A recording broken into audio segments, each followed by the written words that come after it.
The Starship Wanderer dropped out of faster-than-light travel with a shimmer of blue light. Through the main viewport, the planet Cathara Prime filled the screen. It was beautiful. Swirls of green and blue covered the surface, with white clouds drifting across vast oceans. 3 moons hung in the sky like silver coins. Captain Jake Morrison stood on the bridge, watching the planet grow larger as they approached. He was a tall man with brown hair that was starting to gray at the temples. His uniform was clean and pressed, though he had loosened the collar just a bit. Jake had been in space for 15 years, but he still felt nervous before big diplomatic meetings. "Looking good, Captain," said Sophie Rodriguez from her station. She was the ship's linguist, a woman in her 30s with dark hair pulled back in a practical bun. Sophie spoke 7 alien languages fluently and could read 12 more. "The Catharans are sending us approach vectors now. They want us to land at the Grand Palace spaceport." "Grand Palace," Jake repeated.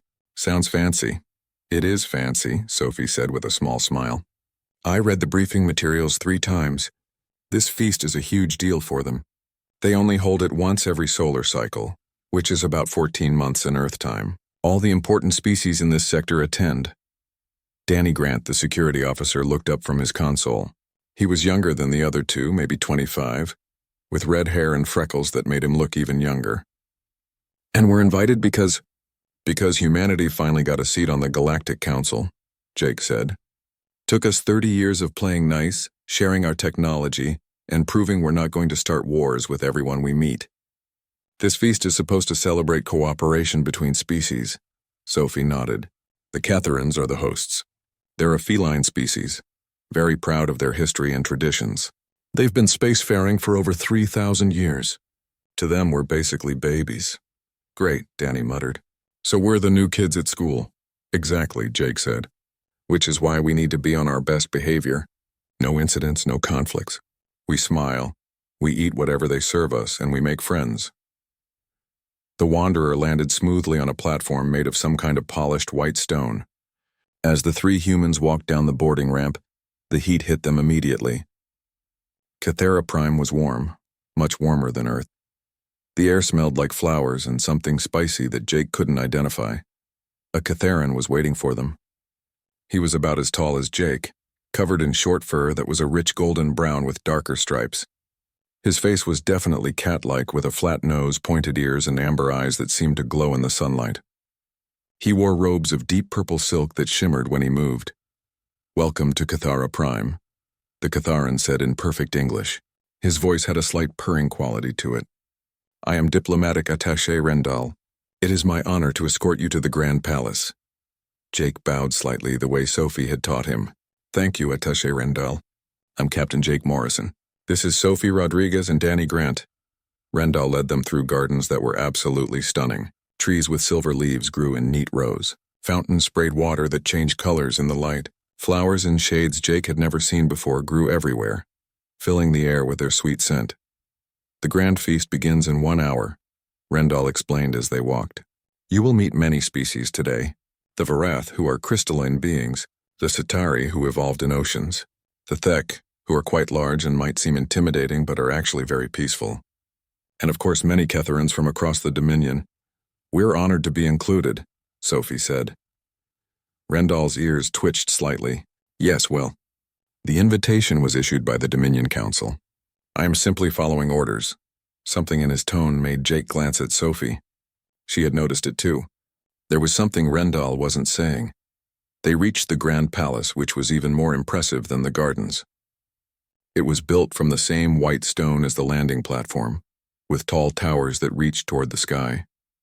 Carvings covered every surface, showing scenes of Catharan history. Through open archways, Jake could see more gardens and courtyards. "The great feasting hall is this way," Rendal said, leading them through a wide corridor. The walls here were decorated with tapestries showing what looked like ancient battles and celebrations. The ceiling was so high that Jake had to crane his neck to see it. They could hear the feast before they saw it. Music played, something with strings and drums that had a haunting quality. Voices talked and laughed. The smell of cooking food made Jake's stomach growl. He hadn't eaten since breakfast, and that had been 6 hours ago.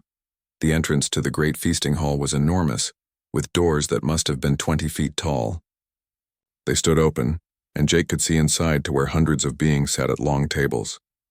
The tables were covered with more food than Jake had ever seen in one place. Creatures of all shapes and sizes moved around, talking and eating.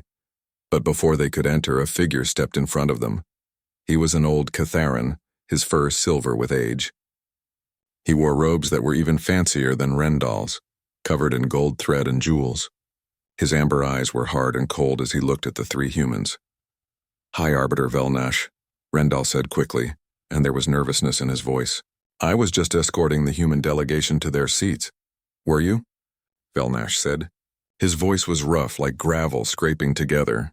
"How interesting, because I don't recall approving human attendance at this feast." Jake felt his stomach drop. Sophie stepped forward, keeping her voice calm and polite.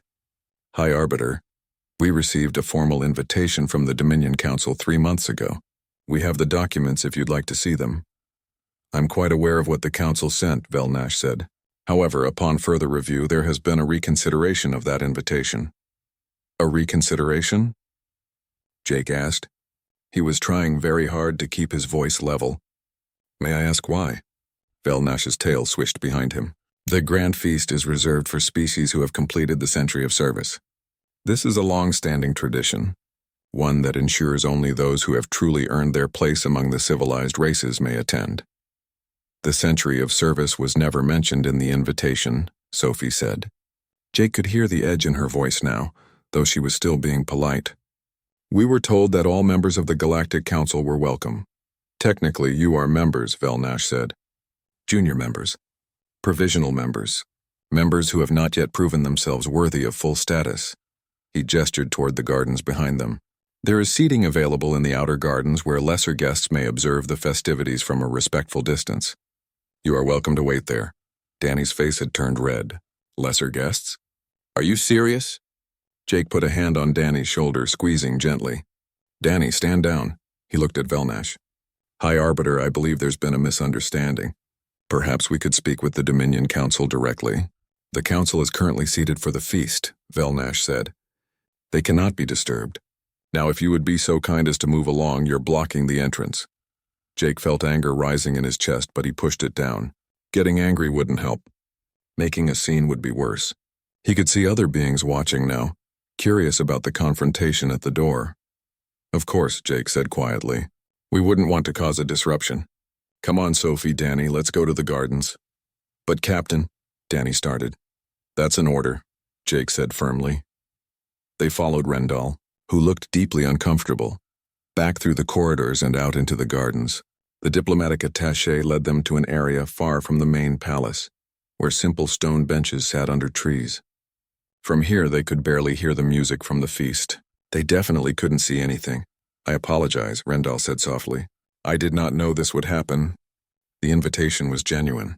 I helped process it myself." "It's not your fault," Sophie said, though her eyes were bright with anger. "This is politics." "What kind of politics?" Danny asked. Sophie sat down on one of the benches. "The kind where some people don't like how fast humanity has been advancing. We went from discovering faster-than-light travel to joining the Galactic Council in just 30 years. Most species take centuries to do that. Some Catharans, particularly the older, more conservative ones, probably see us as upstarts who haven't earned our place." "So Velnash is one of those conservatives," Jake said. "He's not just one of them," Rendal said quietly. "He leads the conservative faction on the Dominion Council. He has a lot of influence. I'm sorry, but I must return to my duties. If you need anything..." He trailed off, clearly unsure what he could actually do to help. "Thank you, Rendal," Jake said. "We'll be fine." After the Catharan left, the three humans sat in silence for a moment.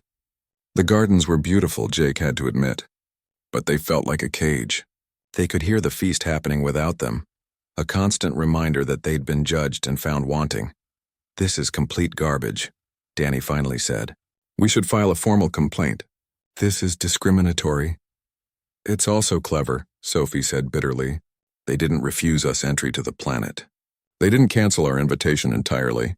They just moved us somewhere else, using some ancient tradition that probably hasn't been enforced in centuries. If we complain, we look like we're whining about rules." The sound started as a distant chirping, like birds but higher pitched. Then came laughter, the unmistakable sound of children playing. Jake looked up from the stone bench where he'd been sitting for the past 20 minutes. Through the trees, he could see movement. Small figures were running around, chasing each other in some kind of game. Their voices carried through the evening air, full of energy and joy. Cubs, Sophie said, watching them. Ketharan children. I read about them in the cultural briefing. They're called cubs until they reach adolescence, just like Earth cats have kittens. Danny leaned forward, interested despite their situation. How many do you think there are? Hard to tell from here, Jake said. Maybe a dozen, 15, as if his words had summoned them. Several of the cubs came running closer. They were chasing what looked like a floating ball of light that danced just out of reach. The cubs were adorable, Jake had to admit. They had the same basic features as adult Ketharans, but everything was softer, rounder. Their fur was fluffier too, and their ears seemed too big for their heads. The light ball floated past the humans' seating area, and the cubs skidded to a stop when they saw the three aliens sitting there. For a moment, everyone froze. The cubs stared at the humans. The humans stared back. One cub, smaller than the others with bright orange fur and white stripes, took a cautious step forward. Her ears were perked up, her amber eyes wide with curiosity. What are you? She asked in Ketharan. Sophie responded in the same language. We're humans. From a planet called Earth. The cub's ears twitched. You speak our language? A little bit, Sophie said with a smile. I'm still learning. More cubs were gathering now, abandoning their game to investigate the strange visitors. An adult Ketharan, one of the caregivers, noticed and started walking over with a worried expression. But before she could reach them, the orange-striped cub sat down right in front of Sophie. I'm Kira Lynn, the cub said. Why are you sitting out here? The feast is inside. Everyone's inside. Sophie glanced at Jake, who nodded slightly. Sometimes adults have complicated rules, Sophie said gently. We weren't able to attend the feast, so we're waiting out here instead. That's silly, Kira Lynn said. Rules that leave people outside alone are silly rules. I couldn't agree more, Danny said in English. Then he realized the cubs probably didn't understand him, and switched to his basic Ketharan. You're very wise. Kira Lynn puffed up with pride at being called wise. Are you really from another planet?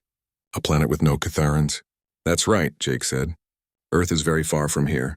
It took us 6 days of traveling through space to get here. 6 days, another cub exclaimed, pushing forward. This one had gray fur with black spots. That's so long. Didn't you get bored?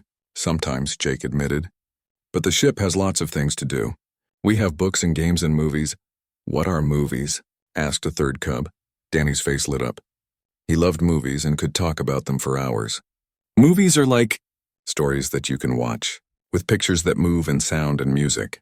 They tell you about adventures and funny things and sometimes scary things.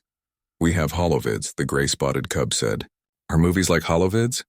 Probably similar, Danny said. Then he had an idea.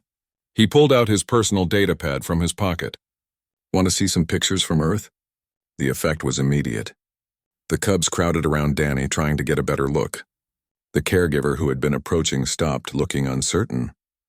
More caregivers were watching now from a distance, but none of them interfered. Danny pulled up a photo of Earth taken from space. The cubs gasped. It's so blue, Kira Lynn said. That's because we have a lot of water, Danny explained.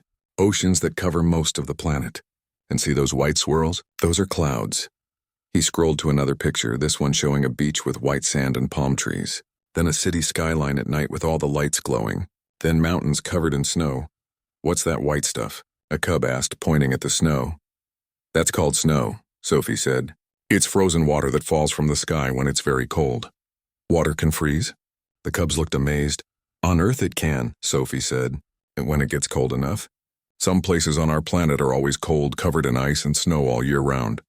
That sounds uncomfortable, Kira Lynn said, wrinkling her nose. Danny laughed. It can be. That's why we wear thick clothes called coats and jackets to stay warm. He scrolled to more pictures. A forest in autumn with red and gold leaves. A desert at sunset. The Grand Canyon. Each image brought new questions from the cubs, who seemed to have endless curiosity. Then Danny found his favorite pictures, the ones of animals. He showed them a dog, a golden retriever, playing in a park. The cubs went crazy. It looks like you, one cub said to another. But wrong. Dogs are one of our most popular pets, Danny explained. They live with humans and are our friends. They're loyal and loving and like to play. We're loyal and loving and like to play, Kirillin said. Are we like dogs? A little bit, Danny said diplomatically. But you're much smarter than dogs. And you can talk, which dogs can't do. What else do you have? Another cub demanded. Danny showed them cats, which made the cubs laugh with delight. They're so small. And they look so funny. Then horses, which the cubs thought were weird, because they only had 4 legs and no fur on their faces. Then elephants, which amazed them with their long trunks. Then dolphins, which fascinated them because dolphins lived in the ocean and were very smart. Jake watched this all happening with a growing sense of warmth in his chest. The cubs had completely forgotten about their game. They were clustered around Danny, sometimes 3 deep, all trying to see the pictures. They asked questions faster than Danny could answer them. They made observations that were sometimes hilarious and sometimes surprisingly insightful. Sophie was answering questions too, telling the cubs about human culture and history. She kept her explanations simple and interesting, using comparisons the cubs could understand. Jake noticed that more cubs kept arriving, drawn by the excitement. The group had grown to at least 20 now. One of the caregivers finally approached. She was an older Catherine with pale cream-colored fur. I apologize if the cubs are bothering you, she said formally. They can be quite energetic. They're not bothering us at all, Jake said honestly. We're enjoying talking with them. The caregiver looked relieved. Truthfully, I'm grateful. There are so many of them tonight. All the children of the various diplomats and council members. Keeping them entertained is... She trailed off, looking at the crowd of cubs who were now completely absorbed in Danny's pictures. Challenging? Sophie suggested with a smile. That's a polite way to put it, the caregiver said. I'm Velsha, by the way. I coordinate the cub care during official events. I'm Jake. This is Sophie and Danny. Velsha studied them with interest. You're the humans. I heard about what happened at the entrance to the feast. High Arbiter Velnash can be quite traditional in his views. We noticed, Jake said dryly. For what it's worth, not everyone agrees with him. Velsha said quietly. Many of us were looking forward to meeting your species. We think humanity's quick advancement shows remarkable adaptability and intelligence. She glanced at the cubs, and clearly the young ones have no prejudices at all. They just see interesting new friends. Kirillin had climbed onto the bench next to Sophie and was asking her questions about human families. Do you have cubs? I mean children? What do you call them? We call them children, yes, Sophie said. And I don't have any of my own, but I have nieces and nephews. My sister has 3 children. 3. Kirillin's eyes went wide. That's a lot. Most Catharan families only have 1 or 2 cubs. Some human families have even more than 3, Sophie said. I knew one family growing up that had 7 children. The cubs found this absolutely fascinating and started asking more questions about human families and how they lived, and what children did for fun on Earth. Jake noticed that the sun had almost completely set now. The 3 moons were bright overhead and lights had come on throughout the gardens. The distant sound of music from the feast drifted through the air, but it seemed far less important than it had an hour ago. Danny had moved on from pictures to videos. He showed the cubs a video of someone skateboarding, which they found hilarious and impossible to understand. They're standing on a board with wheels and just rolling, one cub said in confusion. Then he showed them a video of fireworks, which made all the cubs gasp and clap their hands. We set these off during celebrations, Danny explained. They go up into the sky and explode in colors and patterns. That's beautiful, Kirillin breathed. We have light displays too, but nothing like that. A smaller cub, one who had been quiet until now, tugged on Jake's sleeve. Mr. Human? Do you know any stories? Jake smiled. I know lots of stories. What kind would you like to hear? Adventure stories. Several cubs shouted at once. So Jake told them the story of humanity's first contact with the Citari, the dolphin-like species that lived in the oceans of their home world. He made it dramatic and funny, describing how the human diplomats had tried to have a formal meeting underwater and kept floating to the surface because they weren't used to the breathing equipment. The Citari had, Inside the great feasting hall, the formal dinner was progressing exactly as planned. Speeches had been made. Toasts had been raised. The first 3 courses had been served and eaten according to ancient protocol. Everything was perfectly proper and perfectly boring. Ambassador Corvin sat at one of the important tables wearing her ceremonial robes and the smile she used for diplomatic functions. She was a striking Catherine with golden fur and intelligent green eyes. She had worked hard to get humanity's invitation approved by the Council, believing that the galactic community benefited from diversity and new perspectives. Next to her sat her daughter, Mirasol. The young cub was 10 years old and looked almost exactly like her mother, except smaller and with fur that was even brighter gold. Mirasol wore a small formal robe that matched her mother's, and she was clearly bored out of her mind. "Mother," Mirasol whispered. "How much longer?" "At least 2 more hours," Corvin whispered back. "Please try to sit still." Mirasol sighed dramatically. She had been to these kinds of dinners before many times. She knew the routine. Adults talked about politics and trade agreements and treaties. They ate slowly and carefully, making sure to use the right utensils for each course. They laughed at jokes that weren't funny and pretended to be interested in speeches that went on forever. The only good part of these dinners was usually playing with the other cubs afterwards. But even that hadn't happened tonight. All the cubs had been sent to the gardens early because so many important people were attending, and the adults didn't want the children underfoot. Another speech began. This one was about the long friendship between the Catherines and the Verath. Mirasol tried to pay attention, but her mind wandered. She thought about the new holographic game she'd gotten for her birthday. She thought about her friends. She thought about anything except the endless dinner. Finally, a recess was called. It was time for the kitchens to prepare the next course. Adults stood up, stretching and moving around, talking in small groups. Some went outside for fresh air. "Can I go check on my friends?" Mirasol asked her mother. Corvin looked relieved. "Yes, please do. Just stay in the gardens and stay with the caregivers." Mirasol didn't need to be told twice. She hurried out of the hall, through the corridors and into the gardens. The cool evening air felt wonderful after the stuffy dining hall. She could hear her friends somewhere in the distance and ran toward the sound of their voices, but when she found them, she was confused. All the cubs, at least 25 of them, were crowded around 3 strange beings. They weren't Catharans. They weren't any species Mirasol recognized. The cubs were completely focused on these strangers, asking questions and laughing. Mirasol pushed through the crowd until she could see better. The 3 strangers were smaller than adult Catharans, but bigger than cubs. They had no fur at all, just strange smooth skin in different shades of brown and pink. They had tiny ears on the sides of their heads and hair only on top. Their faces were flat with small noses. "Who are you?" Mirasol asked. One of the strangers, a female with dark hair, smiled at her. "We're humans. From the planet Earth." "The humans!" Mirasol's eyes went wide. Her mother had talked about humans.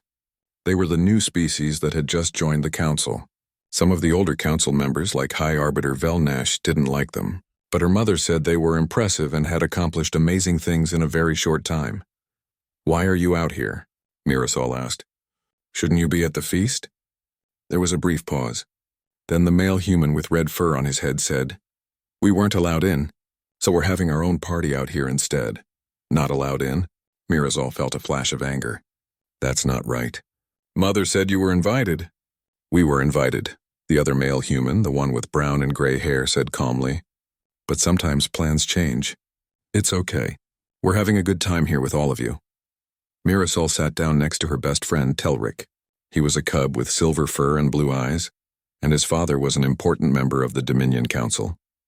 "What have I missed?" she asked him. "Everything," Telric said excitedly. "These humans have been showing us pictures of their planet. Mira, they have creatures there that look almost like us but smaller, and they keep them as pets. And they have frozen water that falls from the sky, and they make explosions in the air just for fun." One of the humans, the one with red hair, laughed. "I think you mean snow and fireworks." "Yes, those," Telric said. "And they've been telling stories about meeting other species for the first time. The stories are really funny." Mirasol listened as the humans continued talking with the cubs. They were patient and kind, answering every question no matter how silly. They didn't talk down to the cubs or tell them to be quiet. They treated the young Catharans like their questions and thoughts mattered. The human female was telling a story now about something called a dog park on Earth, where humans brought their pet dogs to play together. The cubs found this hilarious, the idea of gathering animals in one place just to let them run around. "We should have cat parks," one cub suggested, and everyone laughed. As Mirasol watched and listened, an idea began to form in her mind. These humans had been excluded from the feast. That wasn't fair. They were guests and they were being treated rudely. The more Mirasol thought about it, the angrier she got. On Cathara, hospitality was supposed to be sacred. Her teachers had told her stories about the old days, after the civil wars, when the whole point of sharing meals was to show that conflicts were over and everyone was welcome. The grand feast was supposed to celebrate that tradition, but here were the humans sitting in the gardens far from the actual feast. If they couldn't go to the feast, then maybe the feast should come to them. Mirasol leaned close to Telric and whispered her idea. His eyes went wide, then he grinned. "That's brilliant," he whispered back. "Let's do it." The two cubs stood up. "We'll be right back," Mirasol announced to the group. "Where are you going?" Kirillin asked. "To get something," Telric said mysteriously. The two cubs ran back toward the palace. They knew exactly where the feast was and how to get there. They also knew that with all the adults distracted by talking and the recess still going on, nobody would pay much attention to two cubs slipping in and out. They reached the great feasting hall. The doors were still open. Adults stood around in small groups talking and laughing. The tables were still covered with food. So much food. Platters of roasted meats and fresh fruits and pastries and things Mirasol didn't even have names for. "We should take some of everything," Telric whispered. "So they can try different things." Mirasol nodded. They moved to one of the tables and picked up two small plates. They put a little bit of fruit on one plate, some kind of seasoned meat on the other. Nobody stopped them. Cubs taking food from the feast wasn't unusual. Everyone probably assumed they were hungry. They carried their prizes back to the gardens as quickly as they could without spilling anything. When they reached the group, all the other cubs turned to look. "We brought food," Mirasol announced proudly. She offered one of the plates to the brown-haired human. "From the feast." "For you?" The human looked surprised. He glanced at the other two humans, then back at the plates. "That's very kind of you," he said. "But you don't have to." "You're our guests," Telric said firmly. "Guests should be fed. That's proper." The human smiled, and there was something warm in his expression. "Thank you. That's very thoughtful." He took the plate, and the other humans gathered close to look at the food. They asked questions about what everything was, and the cubs eagerly explained. The humans tried small bites of everything, making appreciative sounds and thanking the cubs. But Mirasol and Telric weren't the only ones who had seen what they'd done. Kirillin stood up suddenly. "I'm going to get more food," she announced. "Me too," said another cub. "Wait for me," said a third. Before anyone could stop them, 6 cubs were running back toward the palace. Mirasol and Telric looked at each other and grinned. Their idea was catching on. The 6 cubs returned a few minutes later, each carrying small plates or bowls of food. They presented their offerings to the humans with great ceremony, explaining what each dish was and where it came from. "This is crystal fruit from Varath 4, one cub said proudly. "It glows when you touch it, see?" The fruit shimmered with soft blue light. "This is honey nectar from the northern provinces," said another. "It's really sweet and really expensive. My father says each spoonful costs more than a toy." "This is river fish prepared the old way," a third cub explained, "with herbs from the eastern gardens." The humans accepted each gift graciously, trying everything and praising the flavors. They seemed genuinely interested in learning about each dish, which made the cubs even more excited to bring more. More cubs were running to the palace now. It was becoming a game, a mission. Each cub wanted to bring something special to share with the interesting humans. They raced back and forth carrying plates and bowls and even some cups filled with different drinks. The caregivers watched nervously but didn't intervene. Velshaw, the head caregiver, looked torn between stopping the cubs and letting them continue their impromptu act of hospitality. "Should we stop them?" one of the younger caregivers asked Velshaw. Velshaw watched as a group of cubs proudly presented a platter of... The gardens had transformed into something magical. What had started as 3 humans sitting on stone benches had become an impromptu celebration. Cubs ran back and forth from the palace carrying food, drinks, and even decorative items they thought would make the space prettier. Jake Morrison sat surrounded by young Catharans, each one eager to share what they'd brought. The stone tables and benches were now covered with dishes of every kind. Crystal fruits that glowed with inner light, bowls of nuts and berries, platters of carefully prepared meats and fish, pastries that smelled like honey and spices, cups of different colored drinks. "This is honey wine," Mirazal explained, offering Jake a small crystal cup. "It's what the adults drink at formal dinners. You're supposed to sip it slowly." Jake accepted the cup carefully and took a small taste. It was sweet and warm with flavors he couldn't quite identify. "That's delicious," he said honestly. "My mother says it's made from flowers that only bloom once every 5 years," Mirazal said proudly. "So it's very special." Sophie was trying to keep track of all the different foods the cubs were bringing. She'd started taking notes on her data pad, recording names and descriptions. "This is incredible," she said to Danny. "Some of these dishes are probably priceless. Do they understand what they're giving us?" "I don't think they care," Danny said, watching as Telric struggled to carry an enormous platter of something that looked like glazed fruit. "They just want to share." Jake helped Telric set down the heavy platter. "You didn't have to bring something so big," he said. "But it's one of the best dishes," Telric insisted. "These are sunset melons from the southern islands. They're only harvested twice a year, and they taste like sunshine and sweetness mixed together." Jake tried a piece and had to admit the cub was right. The flavor was amazing, unlike anything he'd tasted before. "Thank you," he said sincerely. "This is wonderful." The procession of cubs continued. More and more young Ketherans were joining in, even ones who had been shy at first. They came in groups carrying their prizes carefully, presenting them to the humans with great ceremony. "This is starting to get out of hand," Sophie said quietly to Jake. "We should probably try to stop them before someone gets in trouble." But Jake shook his head. "Look at them, Sophie. They're so happy. They're proud of what they're doing. If we refuse their gifts now, we'll hurt their feelings. And honestly," he gestured at the feast spreading out around them, "this feels more real than any formal dinner could have been." Danny was teaching a group of cubs an earth song, something simple with hand motions. The cubs were learning quickly, chirping with laughter when they got the motions wrong. Their voices filled the garden with joy. Inside the great feasting hall, the situation was becoming impossible to ignore. At least half the cubs who had been sent to the gardens were now running back and forth, carrying food outside. The careful protocol of the formal dinner was being disrupted by small figures darting between tables, grabbing plates and disappearing again. Some of the adults found it amusing. Others were annoyed. But everyone was curious about what was happening. Ambassador Corvin stood and addressed the room in a clear voice. "Perhaps we should see what has captured our children's attention so completely. They seem to have found something more interesting than our formal dinner." There were murmurs of agreement. Several council members stood up, preparing to investigate. High Arbiter Velnash tried to regain control. "This is highly irregular," he said sharply. "The cubs should be supervised, not allowed to run wild.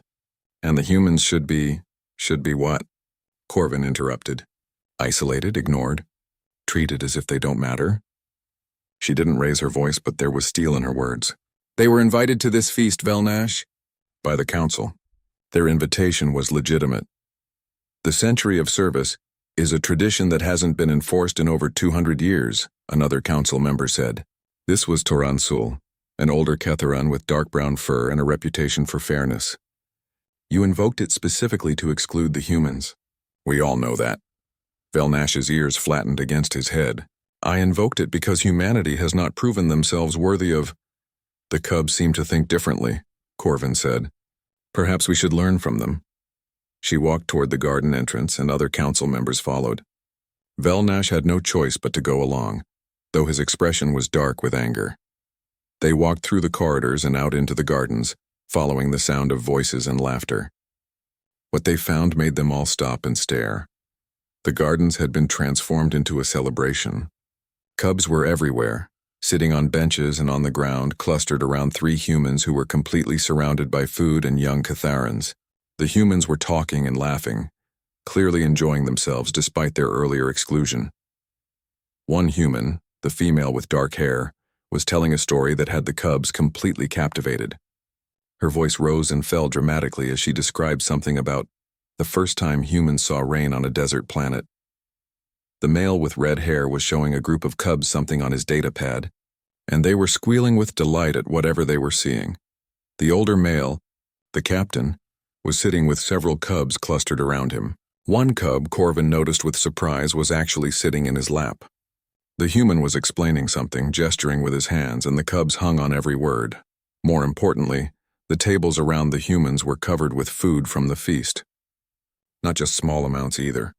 The cubs had brought entire platters, serving dishes that must have been taken directly from the main tables inside. There were dishes that cost hundreds of credits, ceremonial foods that were supposed to be served in a specific order, expensive delicacies that were normally reserved for the most important guests. And the humans were trying everything, thanking each cub personally, asking questions about the food and its preparation. They showed genuine interest and respect for what they were being offered. Velnash stared at the scene, his jaw tight. This was not what he had planned. The humans were supposed to be isolated, marginalized, shown that they didn't belong. Instead, they were at the center of an impromptu celebration, surrounded by the next generation of Ketharan society, sharing in the feast more thoroughly than many of the actual attendees inside the hall. "Well," said Toransul quietly, "this is unexpected. It's inappropriate," Velnash snapped. The cubs should not have taken food from the feast. They should not have disturbed the formal dinner, and the humans should not have encouraged this behavior. Did the humans encourage it? Corvin asked. She watched as her daughter Mirasol brought the captain another cup of honey wine. The human thanked her gravely, treating her offering with the same respect he might have shown to an ambassador's gift. Or did the cubs act on their own? "The cubs saw guests who were being excluded," said another voice. This was Ambassador Lir Yan, a progressive council member who had long supported better relations with newer species. And they responded with the most basic instinct of hospitality. They shared their food. "They shared our food," Velnash corrected harshly. "Food that was prepared for the formal feast, not to be carried out to the gardens by children who don't understand protocol." "Maybe they understand something more important than protocol," Corvin said. More Catharans were arriving now, drawn by curiosity and by the cubs' continued trips back and forth. Some were council members, some were ambassadors from other species. They all stopped to watch the strange scene unfolding in the gardens. Jake noticed the crowd of adults gathering and felt his stomach tighten. This was it. They were going to be in trouble, and worse, the cubs who had been so kind to them were going to be punished. He gently moved the cub who had been sitting in his lap, stood up, and straightened his uniform. Sophie and Danny noticed his movement and stood as well. "Cubs," Jake said clearly, "thank you so much for everything you've shared with us tonight. You've been incredibly kind and generous, but I think it's time for us to let you go back to your families now." "But we don't want to go back," Kirillin protested. "The feast inside is boring. This is much more fun." "Your parents might be worried about you," Sophie said gently. "My mother's right there," Mirasol said, pointing to where Corvin stood with the other adults. She waved happily. "Hello, Mother." Corvin waved back, a small smile on her face. Velnash stepped forward, his presence commanding immediate attention. "This disruption has gone on long enough," he said. "Cubs, return to your caregivers immediately. You have taken food that was not yours to take. You have disturbed an important diplomatic function. This behavior is unacceptable." The cubs' ears flattened and several of them moved closer to the humans as if seeking protection. Jake felt a surge of protectiveness for these young ones who had shown them such kindness. "With respect, High Arbiter," Jake said carefully. The cubs were only trying to be hospitable. They saw guests who had been excluded and they responded with generosity. They should be praised for that, not punished. "You have no authority to speak about Catharan child-rearing," Velnash said coldly. "You are guests here. Barely tolerated guests at that." "Barely tolerated?" Toransul spoke up. "They hold seats on the Galactic Council, Velnash. They are full members of the interstellar community." The gardens fell completely silent when Dominion Prime Shalazar spoke. Even the cubs stopped moving, their ears perked forward with attention. The old Catharan's presence commanded respect from everyone present. Shalazar walked slowly through the crowd, his ceremonial robes trailing behind him on the grass. He moved with the careful dignity of someone who had lived many years and earned every bit of authority he held. When he reached the center of the gathering, he looked around at everyone, his green eyes taking in every detail. He looked at the cubs, clustered together and nervous. He looked at the humans, standing straight and trying to appear calm. He looked at the food spread across the tables, dishes from every corner of the Ketharan Dominion and beyond. Finally, he looked at High Arbiter Velnash. "Explain to me what has happened here," Shalazar said. Velnash bowed his head respectfully. Dominion Prime, the human delegation was placed in the gardens as they had not completed the century of service requirement for full feast attendance. However, the cubs took it upon themselves to remove food from the formal dinner and bring it here, disrupting the protocols and showing disrespect for our traditions. "I see," Shalazar said. He turned to the humans. "And you are?" Jake stepped forward. "Captain Jake Morrison of Earth Dominion Prime. This is Sophie Rodriguez and Danny Grant. We're honored to be on Cathera Prime, even if we couldn't attend the feast itself." "Couldn't attend," Shalazar repeated, "or weren't permitted to attend." Jake hesitated, choosing his words carefully. "There was some confusion about the requirements, sir. We understood we were invited, but High Arbiter Velnash explained that there were traditions we hadn't fulfilled. We accepted his decision and came to the gardens to wait." "And the cubs found you here?" "Yes, sir. They were playing in the gardens and became curious about us. We talked with them, showed them pictures from Earth, told them stories. They asked many questions." Shalazar's whiskers twitched slightly. "And then?"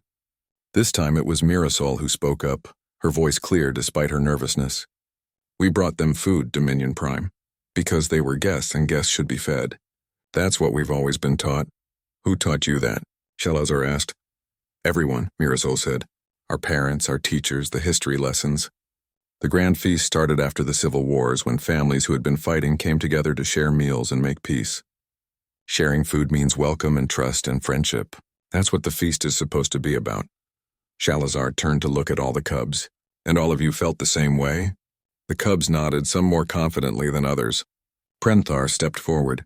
"My grandfather teaches me about honor and hospitality," he said, not looking at Velnash. "He says that how we treat guests shows who we are. So when I saw the humans sitting alone while we had so much food inside, it seemed wrong. I wanted to share." "Even though you knew the humans had been excluded from the feast?" Shalazar asked. "Especially because of that," Kira Lynn said. "If someone is left out, you include them.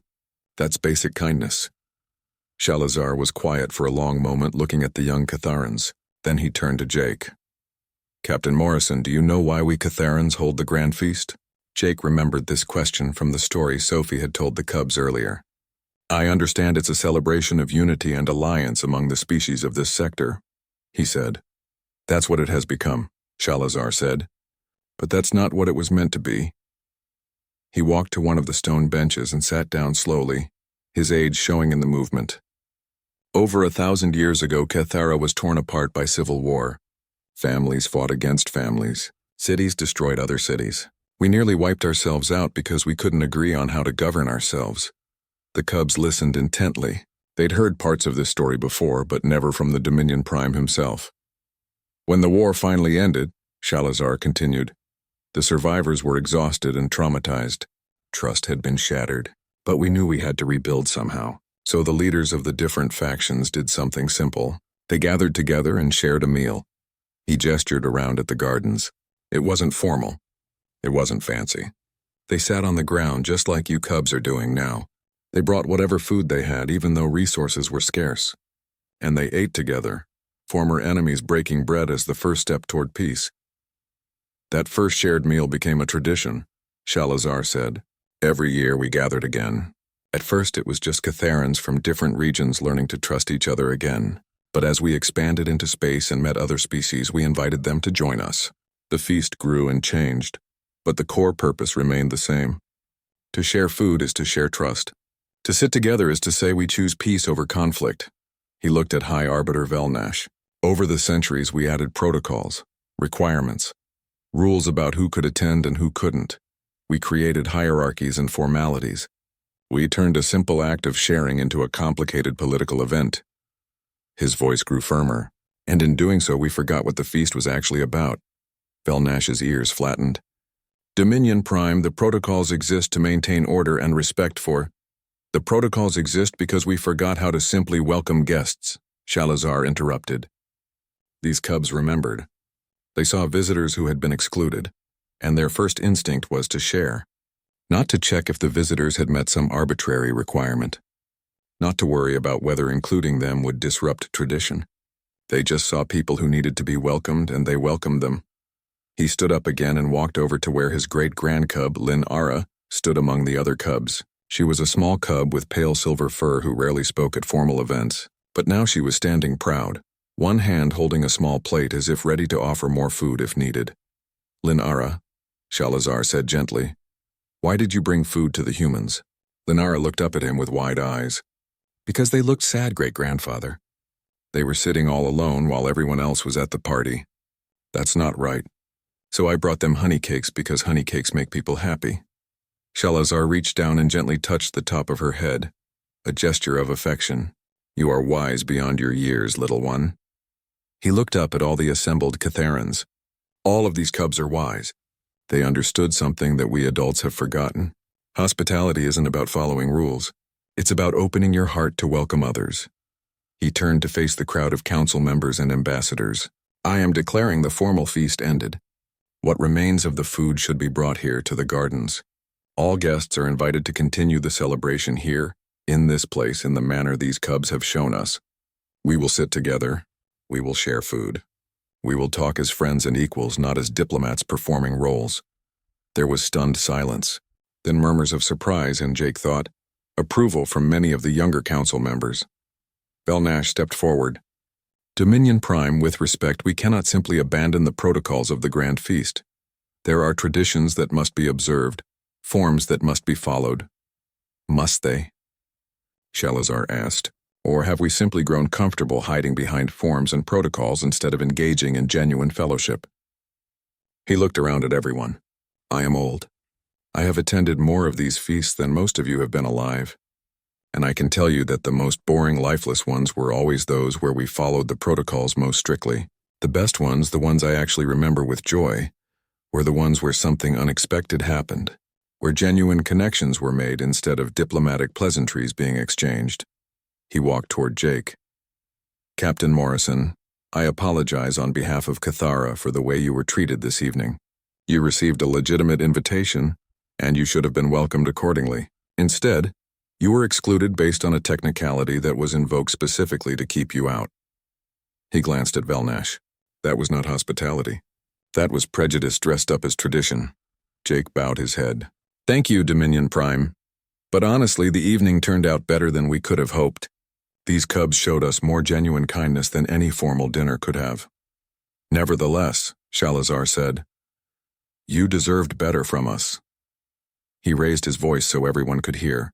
"Let it be known that the century of service requirement is hereby abolished.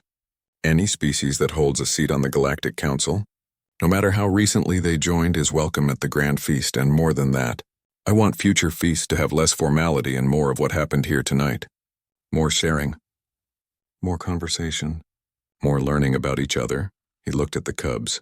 "From now on, the feast will begin with what we will call the Children's Welcome. Young members of each species will present gifts to new attendees, ensuring that the spirit of hospitality these cubs showed tonight becomes an official part of our tradition." The cubs' faces lit up with pride and excitement. Mirasol bounced on her toes, barely containing her joy. Telric grinned at Prenthar, who looked like he might burst with happiness. "Now," Shalazar said, "I believe we have food to move and a proper celebration to begin." What followed was remarkable. The formal, stiff atmosphere of the great feasting hall dissolved completely. Catharans of all ranks, along with ambassadors from a dozen different species, helped carry the remaining,